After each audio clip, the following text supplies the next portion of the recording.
Hi friends, ఈరోజు టమాటాలు egg curry చేస్తున్నాం. వీడియో అన్నది చూడండి.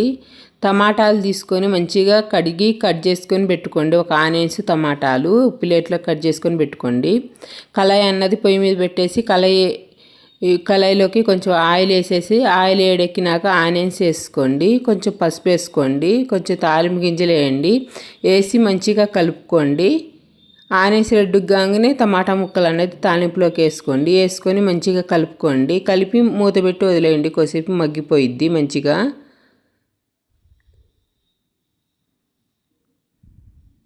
మగ్గిపోయిన తర్వాతకి అల్లం వెల్లుల్లి పేస్ట్ వేసుకోండి. కొంచెం అల్లం వెల్లుల్లి పేస్ట్ వేసేసి మంచిగా కలుపుకోండి. కొంచెం కరివేపాకు కూడా వేసుకోండి. వేసి మంచిగా కలుపుకోండి.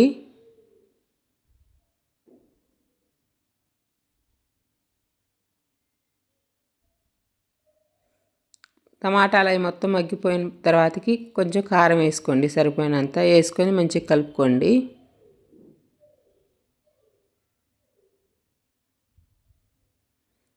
కలిపి కొంచెం వాటర్ పోసుకోండి. 6 కోడిగుడ్లు అన్నది తీసుకోండి. ఒక గిన్నెలోకి పలగొట్టుకొని ఉంచుకోండి. మొత్తం మంచిగా కలుపుకొని ఉంచుకోండి ఒక గిన్నెలోకి. టమాటాలు మొత్తం మగ్గిపోయిన తర్వాత కొంచెం సాల్ట్ అన్నది వేసుకోండి. వేసుకొని కలుపుకొని మూత పెట్టి కొద్దిసేపు వదిలేయండి. మగ్గిపోయిద్ది అది. సగం నిమ్మకాయ కట్ చేసుకుని నిమ్మకాయ అన్నది పిండుకోండి. మీ ఇష్టం, పిండుకుంటే పిండుకోవచ్చు, లేకపోతే లేదండి. పిండుకుంటే టమాటాలు పుల్లగా ఉండవు కాబట్టి కొంచెం పుల్లగా ఉంటుంది తినటానికి. టమాటాలు మొత్తం మంచిగా ఉడికిపోయిన తర్వాతకి ఎగ్ మిశ్రమం అన్నది ఇప్పుడు వేసుకొని మూత పెట్టి కొద్దిసేపు వదిలేయండి. ఆవిరికి మంచిగా ఉడికిపోయిద్ది.